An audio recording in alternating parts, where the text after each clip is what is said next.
Hello, welcome to Channel B. Today we are very fortunate to meet a world-famous master of Tibetan Buddhism, Venerable Chökyi Nyima Rinpoche. Rinpoche is the founder of the Rangjung Yeshe Institute, Dharma Houses and Gumde Buddhist Retreat Center, and Dharma publisher, and also the Mahasan, which broadcasts online Buddhist study programs. He is the Abbot of the Ka-Nying Shedrub Ling Monastery, and also he is now building a new monastery with 1,000 Buddha statues in Lumbini, where the Lord Buddha Sakyamuni was born. Hello, Rinpoche Jashi Delek. I'm very happy to meet you and ask for your advice. I'm also happy to see you again. I'm happy to see you again. Your knowledge in Dharma is good. Thank you for translating. Thank you. And also today with Rinpoche is Heidi, a Buddhist scholar and practitioner. She is also a professional translator. Rinpoche, recently you have given a teaching about Mahamudra and Mahasandhi. Could you briefly introduce what they are, Mahamudra and Mahasandhi? So as for the teachings, first of all, we should understand that that they're divided into the sections of the all instructions of mind and basic space. When it comes to the teachings of the Mahamudra, we can differentiate three types also. We can differentiate the Sutra Mahamudra, the Tantra Mahamudra, and the Essence Mahamudra. Both traditions give all instructions or present all instructions that directly point to the nature of our mind. So from the way of how those instructions are given and also phrased, we have to say that both traditions are very similar. According to the teachings of the Mahamudra, one traverses the 4 yogas of Mahamudra of one-pointedness, simplicity, one taste, and one meditation, which can each further be subdivided into 3. So in the end, we end up with 12 different stages of the 4 yogas of Mahamudra. So one traverses them step by step. According to the tradition of the Great Perfection, what happens is that one is supposed to directly distinguish from the very beginning between dualistic mind and awareness. One is introduced to one's wakefulness or awareness, and then one's job is to sustain that awareness, to again and again recognize it until one gains complete stability with it. And then there's a very profound practice emphasized in the teachings of the Great Perfection, which comes down to 2 words only: awareness, exclusive awareness. In the Mahamudra teachings and instructions, one relies on mindfulness. One again and again reminds oneself to practice the all instructions. However, according to the Great Perfection, it's only awareness. Of course, mindfulness is needed again also for that, but the main emphasis is only on pure empty awareness. Some students regard themselves as Mahamudra or Mahasandhi practitioners, and they think they don't need to study and practice anything else. Would that be a problem? I think that is about that example. My late teacher, Rangjung Rinpoche, Dzogchen, Abbot, Nyingmapa, master, and my late father. Karmapa, His Holiness Karmapa 16, and Kalu Rinpoche. Also Kundalama Tenzin Jansen. And Jobjeti Rinpoche. Those teachers, if we just look what they practice every day, hour and hour, from like Ngondo, even Ngondo. And definitely for them, Jerim and Dzogchen is very important. When we look, they really sort of very aware about Choksa division kola kaminzu kharchim butsegido. They think it's extremely important to purify the obscurations, to gather the accumulations. Yeah.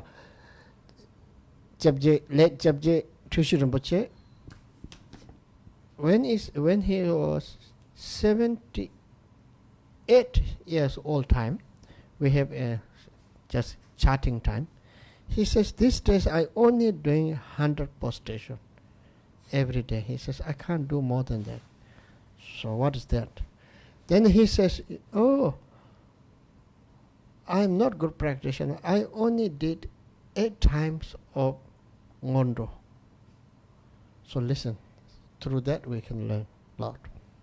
Generally speaking, Vajrayana emphasizes practice. However, the instruction of Mahamudra and Mahasandhi do tell us not to put effort, not to do so much. Is this a contradiction?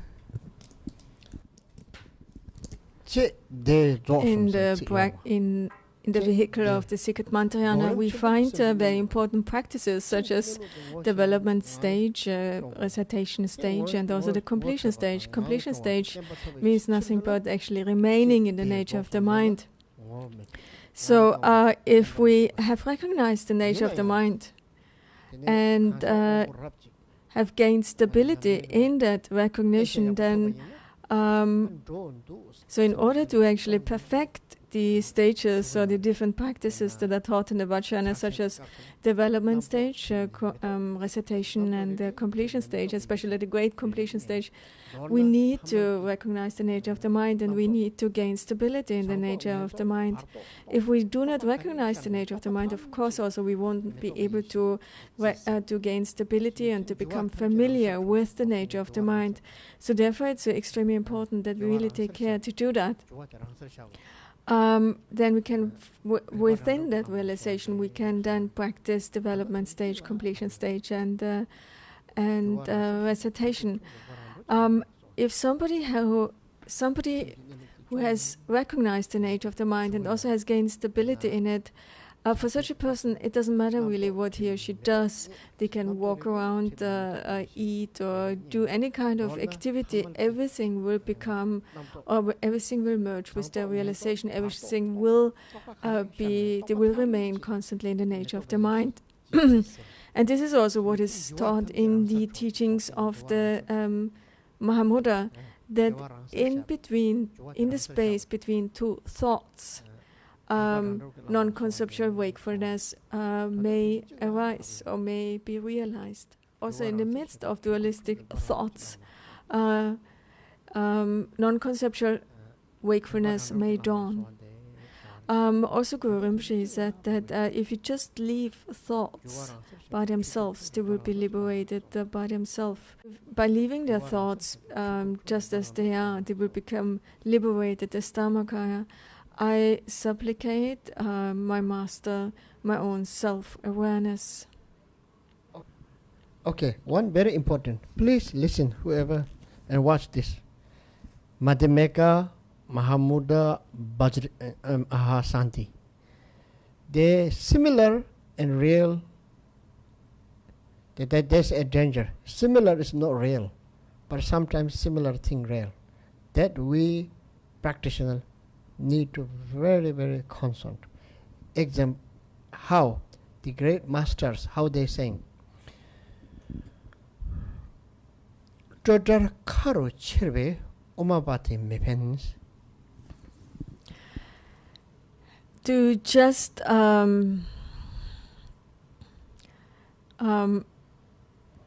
leave or just keep on saying or talking about the freedom from mental constructs, that will not help Madhyamika. That is of no use when it comes to Madhyamika. That is not real Madhyamika. Huh?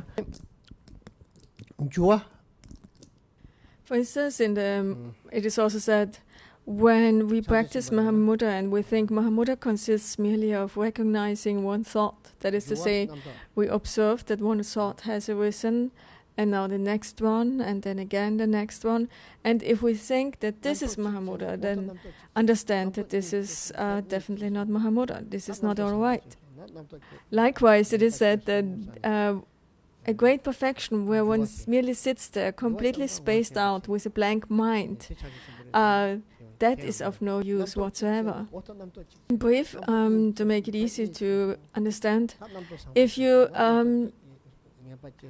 think that Madhyamika comes down to the freedom of mental constructs, and also keep that in mind all the time, think that that is the middle way, the freedom from mental constructs, and also tell it to others, while it actually is merely a theory, you leave it as a mere theory without actually any realization, then understand that this is absolutely of no use. Likewise, when it comes to Mahamudra, to think that Mahamudra refers to having a mindfulness where one merely observes one thought after the other arising, then understand that this is not the proper Mahamudra. There's no use of such. If you think that the spaced out blank state of mind is the realization of great perfection, you are making a grave mistake. And then it is said that the mind nature is beyond virtue and evil. And also it's said that karma, no matter good karma or bad karma, is the cause of samsara. And in addition, everything is emptiness. If so, why do we have to cultivate loving kindness, compassion, and act good deeds? If you have thoughts, you are not beyond karma. If you have a good thought, then this is good karma. If you have a negative thought, you generate bad karma. So whenever there is thought, understand that there is karma and negative emotions. If there are negative emotions, you will produce karma. So this is also precisely the reason for why the protector Nagarjuna has said, samsara is merely a thought. When free from that, then this is liberation. If you realize the nature of the mind exactly as it is, and in this way, if there are no thoughts present, then there's also no karma generated. There are no negative emotions, so therefore no karma is produced. And however, if you have not recognized the nature of your mind, and merely keep emptiness as an intellectual theory in your mind while thinking that you actually have realized it, understand that you will still accumulate karma and therefore circle around in samsara. We have to distinguish between a suchness which is temporarily obscured and the suchness which is free from obscurations. So when the suchness is free from obscurations, then there is no karma. There is also no thought. When the suchness is still covered by obscurations, then there are thoughts, and whenever there are thoughts present, there are negative emotions, and whenever there are negative emotions present, there is karma. So therefore, it is extremely important that we understand the nature of the mind exactly as it is, and don't keep the understanding as a mere intellectual theory. We have just talked about some students they don't think practice and study is important. On the other hand, there are also some students they just concentrate on practice. In their sense, Tibetan Buddhism means Vajrayana only, and Vajrayana means practice. Studying theory is useless, and knowledge is an obscuration to the mind nature. Is it true? How can it be true? Tibetan Buddhism is, if you really check a little bit, if you really study a little bit, this is Triyana. We study Tipitaka, we study Mahayana texts. Then top of that, yes, the Vajrayana tantrics, initiation, pita introductions. So I think this lack of study, please study more. And especially now 21st century, in the world, whatever believer you are, especially we're talking about religion or Buddhism, the blood faith is not work anymore. Blood faith. I don't want to say blind faith, the blood faith. So we need to study and to contemplate and discuss clearly, and we need to really to know the real, genuine, proper way. In history, there are many examples that master makes students enlightened by just giving a few words or hitting them or throwing something to them. How did it work? And will it also happen nowadays among us? We can't say it not work now, but teacher need to be very realized master. And sometimes student need to have very high capacity. If this is there, of course, there's chance. But even past, there's only few of them that they got that way, not everyone. During the teaching about Mahamudra and Mahasandhi, you mentioned that the refuge master is not equal to a root guru. What is the difference between the two? This we all know, and generally, if you study a little bit in Buddhism, if you get refuge, that is a refuge teacher, yeah? If you got Bodhisattva vow, you're Bodhisattva vows teacher. We all know. If you got few initiation, whatever initiation, you received those initiation from that master, your initiation master. This we all know. Then in Vajrayana, they're talking root guru. Root guru is Buddha. Root guru is Vajradhara. What that means? Whoever show us the nature of mind, not only words, not only theory, through that if we really recognize suchness or nature of mind or Dzogchen or Chökyi, if we really recognize and we have confidence from student side and teacher side, then that time that student is very qualified student. That teacher is, you can say, Buddha or Vajradhara, or there's no perfect teacher than that. That is we call root guru. In your teaching, you talked about the outer master or symbolic master and the inner or ultimate master. What is the relation between the two? How the outer master help us to develop the inner master? The outer master, one is the Dharma text. We all know. If we read Dharma text, then a lot of information or the meaning and the words touch our heart, and it really make us soft and kind and wiser. So Dharma text is extremely important. But only through Dharma text we cannot develop our realization. So we need a teacher. Teacher is a living master. So these two teachers is important. And also the life is a teacher. Happy and sorrow, we know. Nothing is real and permanent, and we're learning a lot. Also, all include that. All sentient beings are our teacher. We're learning a lot. And it's very kind. All sentient beings are your own mother, father. Not only that, without sentient beings, how we develop our ethics and generosities, patience, diligence, one after another. So, and even even calmness, even realization of paranchaparimetta. Why? Without them, we not see this suffer. Without sentient being, we not know how to relate it with. So many cases, sentient being is extremely important. Top of that, right now we are talking about outer teacher, inner teacher. The inner teacher is the ultimate teacher. Outer teacher are helping for us to realize ultimate teacher. Ultimate teacher is the realization. The realization is within yourself, and it needs to dawn. Thank you so much, Rinpoche. We are very grateful for your precious teaching.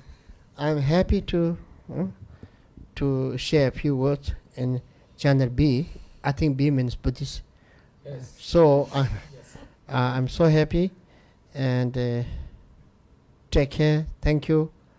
I pray to all of you healthy, happy, prosperity, and please study more dharma and contemplate and discuss. This topic is it healing and helping.